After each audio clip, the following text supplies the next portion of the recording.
What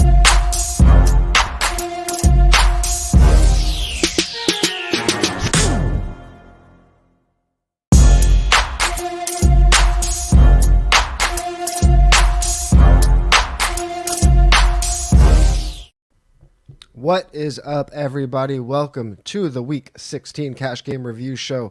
I'm TJ Hernandez, the director of DFS, as always, with my co-host, Matt Savoca. Before we get into everything today, I want to tell you about the easiest and most fun way to spice up the rest of your fantasy football season. It's Underdog Fantasy and their brand new Pick'em game. Just pick the over or the under on your favorite or least favorite player stats, and you could win up to 20 times your money in a single night. Underdog keeps it super simple with their easy-to-use website and mobile apps. Pick between 2 and 5 players, and you could take home some cold, hard cash. Head to 4for4.com/underdog now to claim your free 4for4 Pro subscription and get $10 in bonus cash to play this weekend. Matt, missed you. Thanks for holding down the fort last week. How was your Week 16? Hey, I had a lot of fun hosting the show. Jordan did an excellent job filling in, but it wasn't the same. You know that. I'm glad you're feeling a little bit better. It was a good Week 16. Yeah. Ultimately, and we'll circle back to this at the end, I do feel like with so much news based on the Omicron variant and how it's kind of ripping through pro sports right now, it actually creates a larger edge for people who have been grinding all year, because we know these teams, we know these depth charts, and this was a week where free squares opened up and we kind of knew what to do. There were a couple changes on Saturday, but basically by the weekend, the build was presenting itself. So, ended up being a solid ROI week, sort of 18th percentile, right at the edge of hitting on the 3Xers, and 63rd percentile in the big double ups. So we'll take that all the time. Yeah, I mean, I was, as anybody that follows 4for4 knows, I was a little out of commission last week. So, like you said, because there was so much news, like I just really dialed back everything because I just wasn't my normal preparation like I usually am. And it was very obvious that it was a week where you really needed to be on everything. I mean, we post all of our content kind of, on a normal schedule every week, but it just felt like kind of similar to last week where there was no point in building until late Sunday morning. Like there was just so much going on. I mean, even up to waiting to see if Travis Kelce was going to be active. That obviously such a dominant player waiting on news like that can flip the slate. So it was a pretty hectic week because of all the things you mentioned. But let's get into your lineup and talk about with all that news, where you started, what were your anchor points and the spots that you were really locked into going into the week. Yeah, so starting off with the 3 value running back build, and honestly, there were a couple of mid-tier running backs that weren't on this build, but by Sunday morning, it was pretty obvious where I was going with my 3 running backs. Ronald Jones as a heavy favorite against Carolina, Alexander Madison in a high total game against the Rams, and Justin Jackson, of course, in a game that didn't go the way that really any of us expected, but he still gets there with 30 fantasy points. So you're going to take that anytime. Then it was really which wide receivers was I going to pair with Cooper Kupp? Because I was always going with Kupp, and really I had settled on Gronk early in the week, and it was either Gronk and AB or just Gronk alone. So ultimately it ends up being a pretty solid week for that general construction. Obviously there are some better value quarterbacks. Gronk doesn't hit. AB is the big buccaneer here, but from a process standpoint, I think the general structure and the macro was a pretty strong hit this week.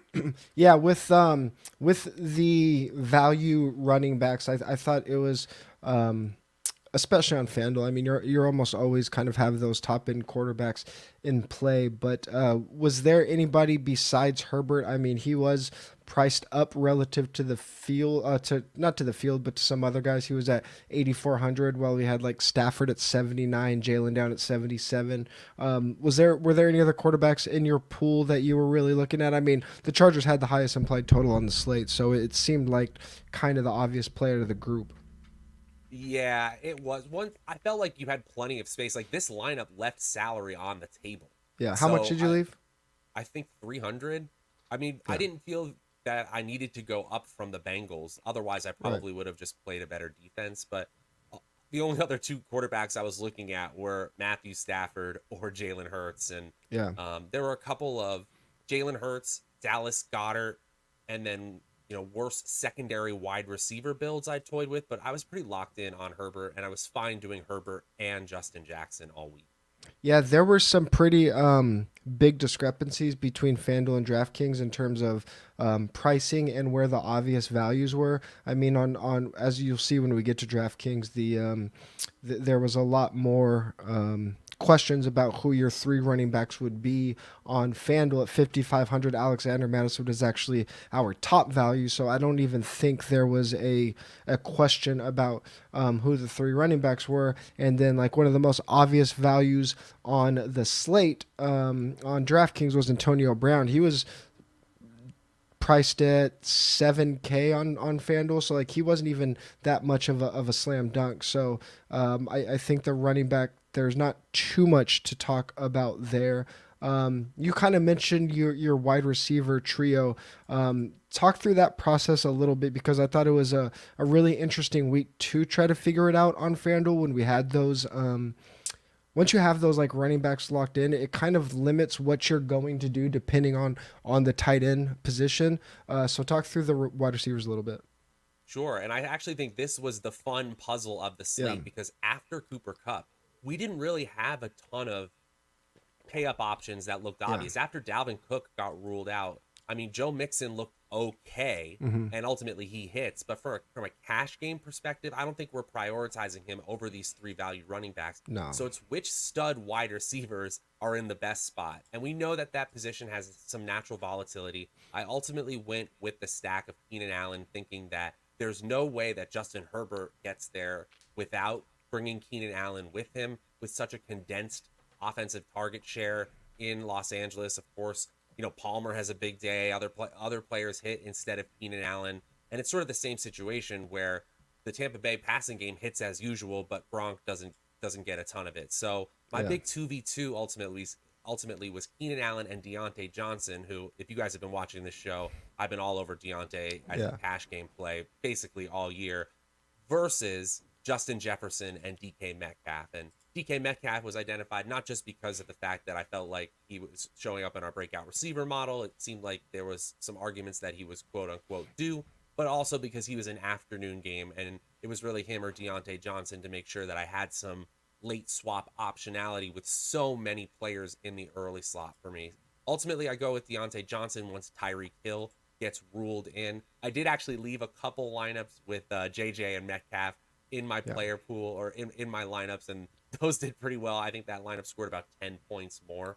So besides that, I really think that the only miss, if you will, is I probably should have locked in Gronk and Antonio Brown, taking a little bit of the negative variance or negative correlation between the two, knowing that the amount of total points was probably there. The Bengals were a miss, but that's a fine process play for me. You're playing defenses against a third string quarterback all the time.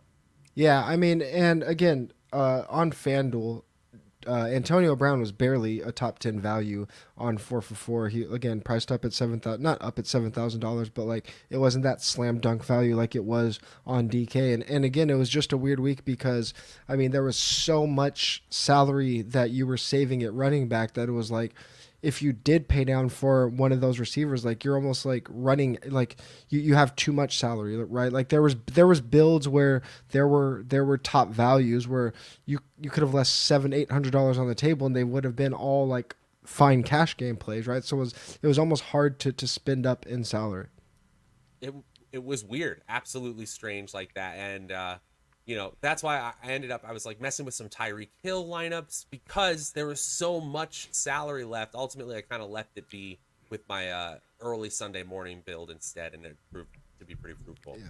I didn't see a lot of people adjust Justin Jefferson for Adam Thielen being active. Now, obviously, Justin Jefferson, his target share is always fine with Thielen active. It's a shootout game, but like, even in our projections, he remained as a top 2 value. Like, did you, and obviously Justin Jefferson isn't in this lineup, but I mean, he was in your player pool. Did you adjust against him because of Thielen, or was it just kind of like a build thing for you? I did. I did kind of have that in the back of my mind that his probability of hitting is lower. And if I was going to play one, I didn't feel like I absolutely had to game stack that game Yeah. anymore because Yeah. there are more ways it could go wrong. And I already Yep. was locking in Madison and Cup every time. Yeah, that's super fair, and actually have some thoughts on that. Again, just some retrospective on the week. Again, like I was just kind of out of it, so wasn't putting as much thought as I usually do. But like looking back, there was kind of some obvious reasons to be fading that game. Looking at some of the things that you did in your process, like is there again? I mean, I think after the running backs and with the Chargers having the biggest implied point total, it just kind of came down to your pass catchers. But was there anything in your player pool or process that you would have liked to have changed for Week 16? I don't think there's anything really big here. I think one of the hard parts about this week is that outside of a few games, there weren't a lot of high Vegas totals, so it Right. wasn't clear what that second tier was. Right. And you're not going to say that Keenan Allen and Deontay Johnson were in bad spots here. They disappoint, but ultimately that just comes down to the variance of the position to me. Yeah.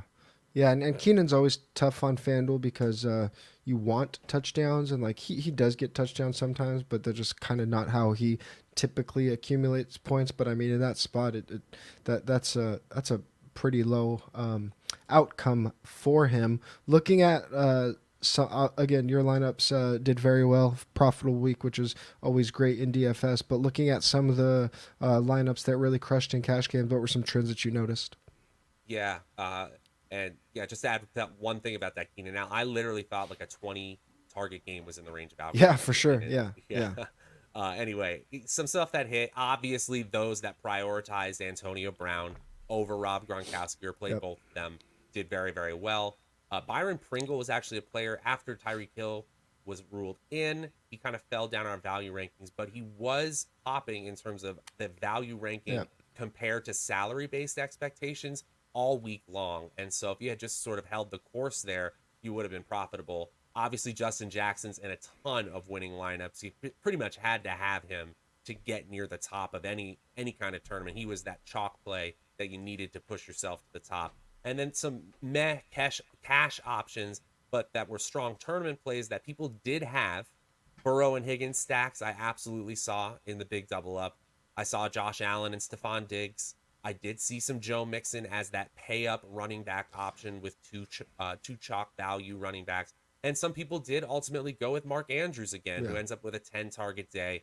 And Josh Johnson throws for over 300 yards in a blowout loss. So those are the things that I saw like get you to the tippy top. But again, we're looking at a 65th percentile lineup, which is what we're aiming for every week anyway. Yeah, the Josh Allen one was tilting because he was like, I thought he was the best tournament play of the week. Obviously, Burrow goes absolutely nuclear, and we actually liked Burrow a lot on 4 for 4. But like Josh Allen, like that offense, nobody was playing them, and he goes for 303 and still doesn't do much in tournaments because you basically needed the Bengals. You mentioned Mark Andrews before we move on from FanDuel. Did you ever consider Josh Johnson? I mean, you didn't really need to do it on FanDuel, so I don't think anybody was really looking at that. But it was an interesting dynamic because that was a game that we really liked as a game to target on 4 for 4. Figuring we liked it with Huntley still because of what we saw the week before. But I mean, Josh Johnson was a weird one because he was obviously not no experience with this team, but we saw him play well earlier in the year, and like it was just kind of hard to figure out how to evaluate Baltimore. Yeah, it was definitely tough. And maybe this is a little bit of a leak that I'm actually leaning too hard into trying to fit premium quarterback into my lineups, especially when I feel like it's going to be a low scoring week overall. Yeah. But I probably should have spent some time experimenting with Josh Johnson and then seeing maybe I can get like a Justin Jefferson and another stud wide receiver in there as well. I didn't go down that route, and maybe I should have. Yeah, that's fair. I mean, I think it's just such a different dynamic on FanDuel where it's really just like a lot of times it's just jam them in, especially in a week like this where the running back was opened everything up so much. I don't think it made a ton of sense to take that risk when like the difference in salary allocation probably isn't going to be crazy. But I guess it's always worth considering. Any last thoughts on FanDuel? Nah, that's pretty much it. We're still grinding. A couple weeks to Yeah, go yeah. here in Still got this. a couple weeks of Yeah, unless you're a maniac that plays cash games in the playoffs, which I guess at least wild card is big enough. But for our purposes, a couple more weeks to grind. that's right. That's right. So let's kick it on over to DraftKings again. I was kind of out of commission, so my volume was uh, tapered down a little bit, but still had a pretty good week, at least in cash games. 144.64 was a 70th percentile score in the largest double up. And I think that the news was even it carried even more weight on DraftKings in terms of changing around the builds. The most notable news was Mike Williams going on the COVID list late in the week. That really kind of changed everything up because I think there was kind of like an obvious build before that.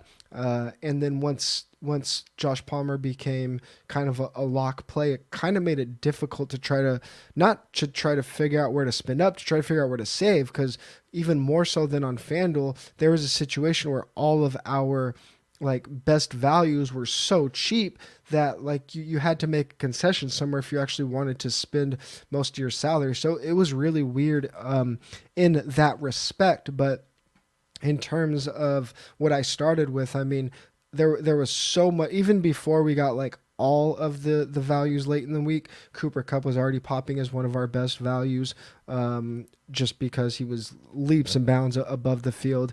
No Travis Kelce on the slate. We didn't know who Mark Andrews' quarterback was going to be. I think Mark Andrews, especially on DraftKings, was a pretty bad cash game play. Obviously, he goes nuclear. Like he has a great day and he's quarterback proof, but we don't know that. Like I just don't think it's a good cash game play, especially when we have like Gronk available, who in before yesterday he probably seems more likely to break the slate with their primary pass catchers and primary running back out. So I think Mark Andrews is probably a pretty bad play. But my point is, like Kupp was the player that was really lapping the field at his position. So with all the value, it was lock him in. To me, Josh Palmer and Justin Jackson were the most obvious values on the slate because of the Chargers' expectation in that game, because the Chargers had so many pass catchers out, like not even just Mike Williams. Jalen Guyton was out, and then obviously Austin Eckler out. So just not very many reliable pass catchers there. And we've actually seen Josh Palmer kind of ascending it in the last few weeks. And then Ronald Jones is just like such an obvious value to me that when I went into the week, it was play Jackson, Jones, and then there was only like three guys at running back, and it was a very obvious three running back week for me, but there was like three other guys that you could kind of rotate in there. Yeah, and that's what helped differentiate lineups a little bit Yeah. too. Was there obviously you had enough hit in the early window where you're probably not late swapping all Yeah. that much. What was the late swap process if things didn't go as well in the 1 p.m.? Who are you probably pivoting to? Well, the big the big salary that I had was Tyreek Hill, so I had so much salary available with him late, and I'll get to that play in a moment, that it was probably going to switch to like some kind of obviously I didn't have the running backs to swap to, like I was never taking those guys out, but it was probably some Seahawks pass catcher or something like that, like just leaving a bunch of salary on the table and just like going to DK or something weird like that. But luckily, like I was kind of fluctuating around the cash line a lot, and then even though and I had Cole Kmet too, but I don't know what I would have done with tight end. Probably just something with like DK and then whatever tight end fit. Like even though Tyreek still only scores 4, like I still get there pretty easily, but it was kind of a really hard build for me after I figure out those lock plays. I I was pretty set on Justin Herbert. Like again, there was just this weird thing where I had to figure out my third running back, and Antonio Brown was like the obvious value to me. But if I played him, like again, say I had Cup and Palmer, and I knew I was on 3 running backs, so it was my third wide receiver. And if I played Antonio Brown, it was just this really weird situation where it probably gets me to Mark Andrews, which obviously ends up being the nuclear lineup, or just pay all the way up for defense because it was just this weird salary. And I just didn't think that, like, I was going to have to give up a really good value somewhere, right? I was either probably not going to play Ronald Jones, either not play one of the running backs, Madison, James Robinson, and David Montgomery were the 3 I was thinking about as my third running back, or pay up at tight end or defense. So I basically had to leave somebody off of the table, and I was just thinking these running backs are such good values in such good spots. Madison is who I ended up prioritizing because when I was looking at him versus Montgomery and James Robinson, like we've just seen him get so much work in this spot before, an expected shootout. He's most likely the slate breaker. So kind of what I stepped back and thought was, I got Justin Jackson, I got Ronald Jones, I got Josh Palmer. Even though these guys are great values, they are very volatile plays. Like I think there was lots of ways where Justin Jackson doesn't get there, even though he does. Same with Josh Palmer. So I was just thinking, let me get slate breakers in here. Who are these guys that can really just destroy the slate? And once Travis Kelce was ruled out and Adam Thielen was ruled in, I was thinking, you know what? If I play Jefferson, I'm getting 5 players from this game. Don't love the idea. I'm sorry, 3 players from that game and the 3 players from the Chargers. Just really heavy on game stacks. Don't love the idea of that. We never get Tyreek Hill without Travis Kelce. I thought KC was just going to like roll over Pittsburgh, which they obviously do. So let me just get that opportunity for Tyreek to just go insane. Like he might have 15 targets in this game. He ends up with 3 or something like that, 2 receptions. So I mean, which is crazy. Pringle and Mecole, I think both scored twice. But just everybody except Tyreek scores. So that was kind of my thought process there. I was just like, Madison, Cup, Hill, they can like just blow. They can win the week for me by themselves. Yeah, that makes total sense here. And it's funny what I believe it was Jordan on the DFS MVP who said that the Steelers can only cover one guy every play. And yeah, so it happened to be Hill, and then literally everybody else beats them. Yeah, it was yeah, and I mean Tyreek oddly didn't really like pop on our value report even after we got official word that Kelce was out. I mean, he was 8,400, 300 more than Justin Jefferson. But again, I was just like the Chiefs are about to drop 30 on the Steelers, and Kelce isn't available. Let me just play him. It's probably not the best cash game play, but there was just so many values that I was just trying to win everything with one player. Yeah, also the fact that he's an afternoon game, it left a lot of salary on the table, which in turn leaves optionality for a late swap if you needed it. Yeah, I think again, I don't know that like I change much here. I mean, if I end up playing, I think the obvious one obviously is Antonio Brown. It just kind of put me in a really awkward salary thing when I'm locking in Justin Jackson and Ronald Jones. Like it probably forces me to go up to James Robinson, which he gets hurt. That doesn't matter. I just liked Madison so much more because of what we've seen him be so much more explosive and that game and that team be more explosive than the Jaguars. So it was just kind of a awkward week for cash and one that I was never really comfortable with, and I thought it would be pretty fine, and I knew there'd probably be one big error somewhere, and there was, but it still worked out okay.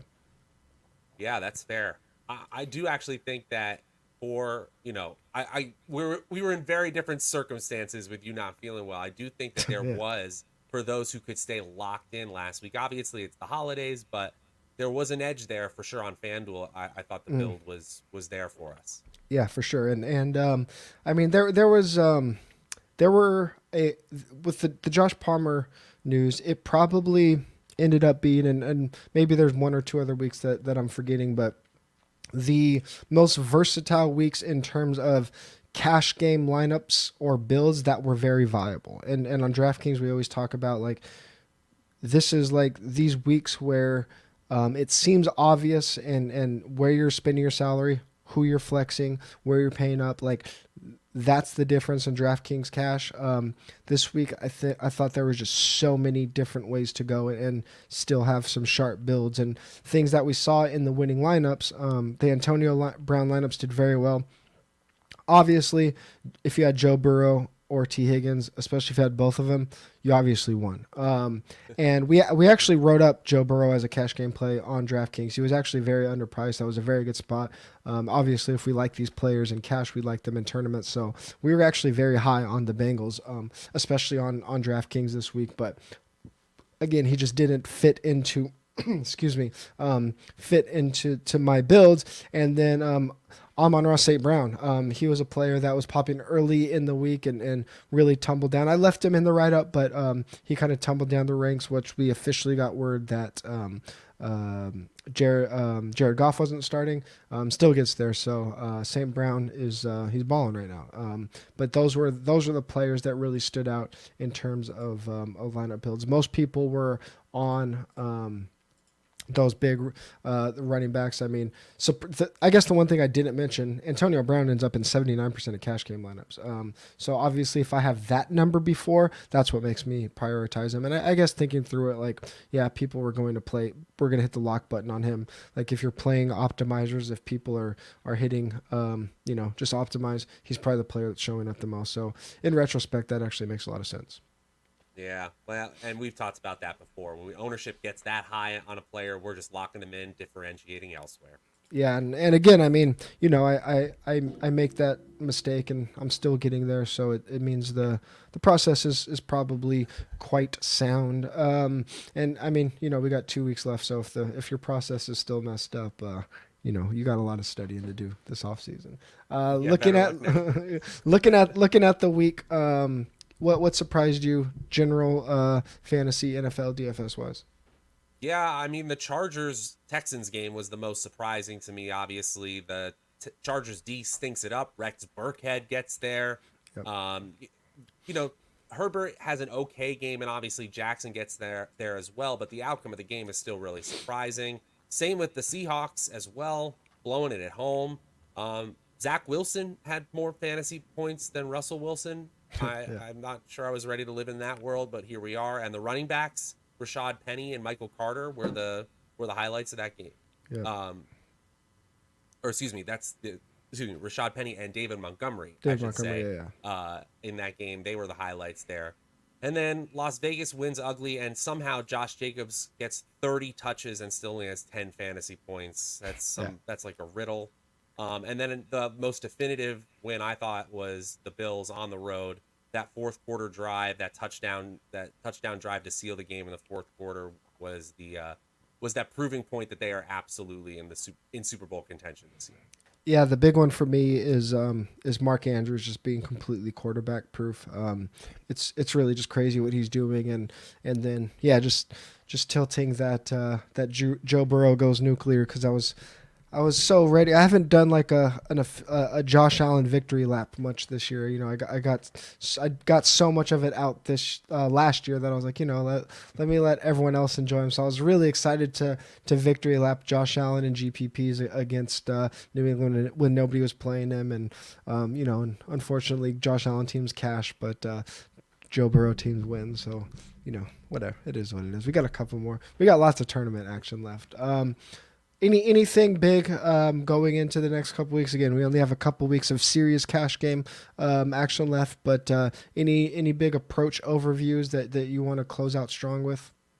Yeah, actually, on that note, because of the way that the Bengals played, Anthony Averett was the last standing Ravens cornerback that was of starter quality, and he broke his rib last week, and we saw the Bengals go absolutely crazy once he left the game. I think we're going to be targeting the Ravens secondary from here on out in terms of what passing games can go off. And I believe they're playing the Rams next week. And we're also going to make sure that we're staying focused on these news and alerts. Obviously, real life things take precedent, as TJ was talking about this week. But when we have all of these updates, and I was with family who are all football fans. Every single one of them have morning talk shows on every single day, and they still were having trouble keeping up with all of the news updates this week. There's just so much. We can gain an edge in those weeks. We've got the value rankings constantly updating for you guys, so stay locked in through week 18. Yeah, definitely. The last 2 weeks, I think news is going to be crazy. Not just because of COVID, but we're going to have a lot of teams. Coaches are going to start getting fired. Players that are not expected to get playing time are going to start getting playing time with teams getting eliminated from playoffs. So these last 2 weeks, I think. It seems like we see a lot of very big names have very big wins the last very big names in DFS have very big wins the last few weeks of the season. I don't think it's a coincidence. I think a lot of people lose focus, and I think there's just so much change in the last couple of weeks that there is an edge there. Going back to this week and just kind of thinking about the week that was, remembering that every week is different in terms of, especially when we're talking about like how we should be targeting games, how much we should be valuing them based on things like over-unders and implied point totals. And it's so easy just to say, oh, this is the team with the highest implied point total, target them. This is the game with the highest over-under, target it. When we have a game where the over-under is like 56 and the spread's 2, yes. When we have a team that's projected for 32 and there's no one else projected for 28, yeah, that makes a lot of sense. The Chargers had the highest implied point total, but it was under 30. I think all of the games, I think all the games had a over-under over 50. I think even the I don't remember if the Rams Vikings ended up under 50, but the point is, like, the projections were very low, so it should have been a week where we kind of felt comfortable getting away from Rams Vikings, getting away from Chargers, because nobody was like projecting to like blow the rest of the field out of the water. So in retrospect, it was actually a really good week to go against the grain in terms of avoiding those highest implied, not avoiding them, but maybe being lighter weight on those highest implied point totals and over under. So just thinking about that, if we still have quite a bit of DFS left if we're counting playoffs. So thinking about those things. Yeah, probably leads us to Joe Burrow this week too, if we're thinking that way. Yeah. Coincidentally. Yeah.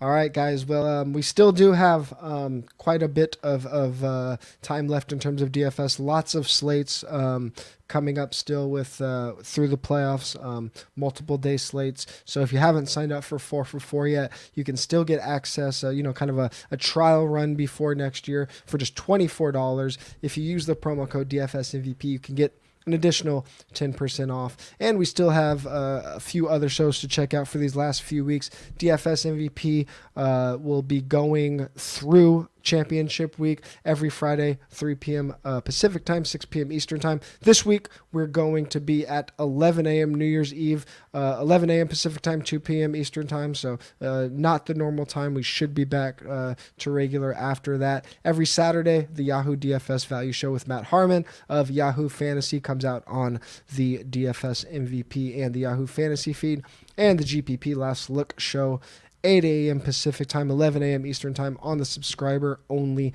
Discord with Jordan Vanek. Make sure you get signed up for that in the description below. And please follow us on Twitter. 4 for 4 is at 4 for 4 football. Matt's at Draftaholic. I'm at TJ Hernandez. We'll talk to you guys on Friday.